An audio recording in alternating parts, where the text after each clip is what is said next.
어떤 무기든지 시간이 지나면 성능이 저하될 수밖에 없습니다.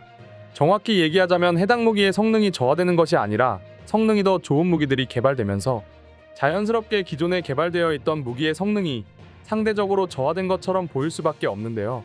최근 한국 방위산업에 꽂힌 K9 자주포의 성능이 강화된다고 발표되자 많은 나라에서 관심을 보이며 특히 폴란드에서 좋은 반응이 있다고 합니다. 얼마 전 한국의 방위사업청은 K9A2 체계 개발기 본계획을 발표했습니다. K9A2의 A는 영어 단어 어드밴스드의 약자로서 K9A2는 K9 자주포의 2단계 성능 개량 버전을 의미하는데요. 현재 한국 진영에서는 K9 자주포의 초기형인 K9과 1단계 성능 개량을 거친 K9A1이 함께 실전 배치돼 있으며 한국군의 K9을 K9A1으로 개량하는 작업 역시도 현재 진행 중입니다. K9A2는 K9A1과 비교할 때 화력과 운용성이 대폭 강화될 계획인데요. K9 자주포의 제작사인 하나에어로스페이스는 지난해 K9A2의 시제품을 이미 공개했으며 그중 가장 눈에 띄는 차이점은 포탄 자동장전 장치를 채택한 것인데요. 이러한 장치 덕분에 K9A1은 최대 발사 속도가 분당 6발이었으나 K9A2는 9발까지 가능하게 강화되었습니다.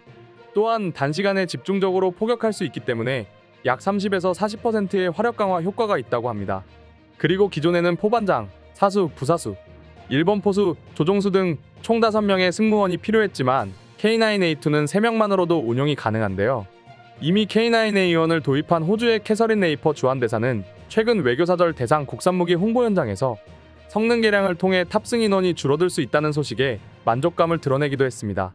또 K9A2는 현재 영국 육군의 차세대 자주포 획득을 위한 MFP 사업에도 도전장을 내밀고 있는데요. 영국 포병형 차세대 자주포 116문을 공급하는 MFP 사업을 수주할 경우 K9A2 버전의 첫 수출 성공 사례가 될 것으로 보여집니다.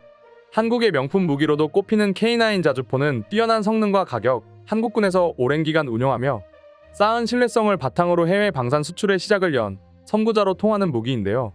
현재까지 튀르키예와 인도, 노르웨이 등 해외 8개국에 1,100문 이상 수출됐으며 2000년대 이후 세계 155mm 자주포 시장에서 약 50%의 점유율을 차지하고 있습니다.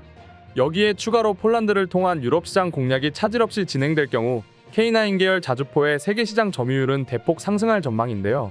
사실 현재 저출산 문제는 한국만이 아닌 전 세계 모든 국가의 문제거리로 남아 있습니다. 그렇기 때문에 나중으로 갈수록 젊은이들의 숫자는 점점 줄어들고 있으며 그로 인해 군인들의 수 역시 많이 감소될 수밖에 없는데요. 그렇기에 인력의 충원이 감소되는 것만큼 좋은 것은 없으며 그렇기에 자동화 시스템이 더욱 많은 각광을 받는 이유이기도 합니다. 그리고 그런 인력 감소 문제에도 대응하여 K9A2는 이전 모델에 비해서 2명이나 줄어도 운행이 가능하며 자동화 장전 시스템 추가로 인해 더 빠른 공격 속도와 화력의 퍼포먼스를 보여주고 있습니다. K9 시리즈 이외에도 한국의 미사일 역시 많은 곳에 수출되고 있었는데요. 대공 미사일인 천궁 역시 아랍에미리트에 수출되었으며 그만큼 그 성능을 인정받았습니다. 아랍의 미사일을 수출이 가능했던 많은 이유 중에 하나로는 바로 한국의 세계 정치적 위치 역시 있는데요. 어떤 무기를 수입하고 수출하기 위해서는 해당 나라의 정치적인 성향 역시 무시할 수 없습니다. 한국은 다른 나라들과 비교했을 때 상대적으로 정치적인 분쟁이 없는 나라인 것은 물론이거니와 타국을 침범한 이력 또한 없습니다. 그렇기에 한국이라는 나라의 성향은 무기 거래를 해도 믿을 수 있는 파트너로서 인정받게 된 것이죠. 그 외에도 무기에 대한 가성비 역시 들 수 있는데요. K9 자주포 외에도 K2 전차나 FA-50 전투기 등등 다른 나라에서 판매하는 동급 무기들에 비해서 비슷하거나 더 좋은 성능을 갖추고 있으며 가격은 상대적으로 저렴하기 때문에 많은 나라에서 도입에 대한 얘기가 많이 오가고 있는 중입니다. 무기를 살 때는 당장의 무기 가격만 보면 안 됩니다. 전차나 전투기, 함성 같은 경우에는 운행을 하다가 보면 언젠가는 결함이 생길 수도 있고 훈련 도중에 잔고장이 생길 수도 있습니다. 그런 상황에 대비해서라도 접근성이 좋은 곳에 서비스 시설이 있어야 되며 부품 역시도 빠르게 교체가 가능한 상황이어야 되는데요.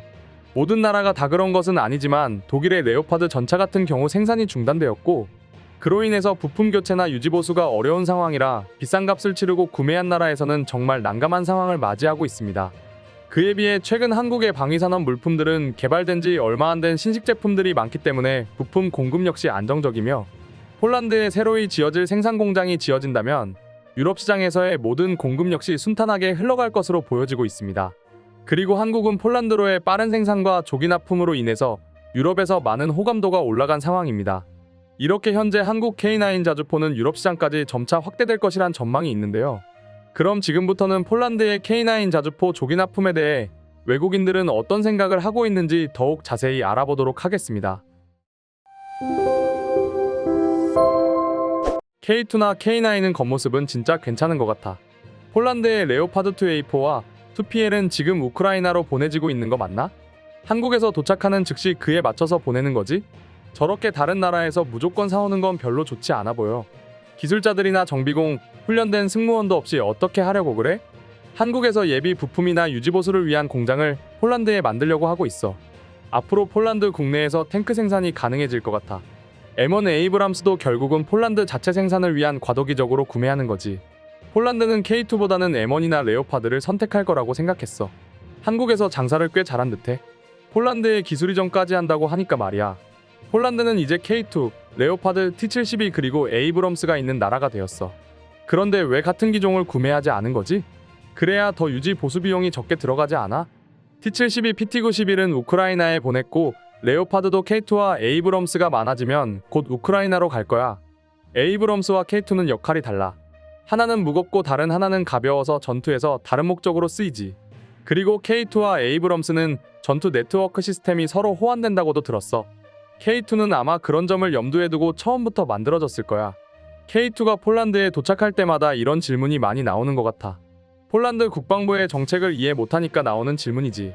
그 문제에 대해서 잘 아는 사람도 많은데 자꾸 그런 질문이 나오니까 이제 답변해주기도 지쳐. 계속해서 나오는 질문이지. 폴란드가 한국 무기를 사는 게 이해가 돼. 독일과 달리 한국은 폴란드 국내 생산 생각을 가지고 있으니까 말이야. 하지만 그게 절대적인 이유는 아니야. 그 전에 독일도 레오파드2 폴란드 생산을 제한했었지. 하지만 정치적 문제가 있었어. 전혀 사실이 아니야. 독일은 기술 이전을 할 생각도 없었고 우리는 독일의 낡은 탱크를 원하지도 않은 거야. 독일은 구식 탱크나 팔아먹으려고 했지. 또 독일은 생산 능력이 이제 없어. 탱크가 당장 필요한데 독일은 1년에 몇 대 정도 생산 가능하지. 한국과의 협력이 폴란드에게는 향후 20년 내에 최고의 결정으로 보여.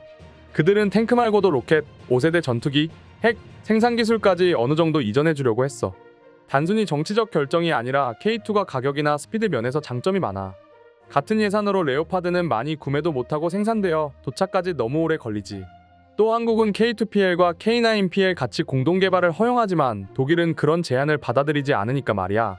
진짜 문제는 폴란드가 에이브람스를 실제로 300대 이상 구매했냐는 거지. 에이브람스는 가격도 비싸고 운영 비용이 너무 많이 들어갔어. 그냥 K1을 더 사고 절약된 돈은 다른 무기를 사도 되는데 말이야. 에이브람스는 이미 구매했지. 폴란드 군에서는 몇 년 안에 전쟁이 일어날 수도 있다고 생각하고 있는 것 같아. K2와 에이브람스가 다 도착하면 나머지 구식 탱크는 우크라이나에 보낼 것 같아. 우크라이나가 금방 항복할 것 같지도 않고 또 러시아가 나토와 전쟁을 할 것 같지는 않지만 미리 준비하는 건 좋긴 해. 오늘의 영상은 이것으로 마치겠습니다. 영상이 유익하셨다면 좋아요, 알림 설정 한 번씩 부탁드리겠습니다.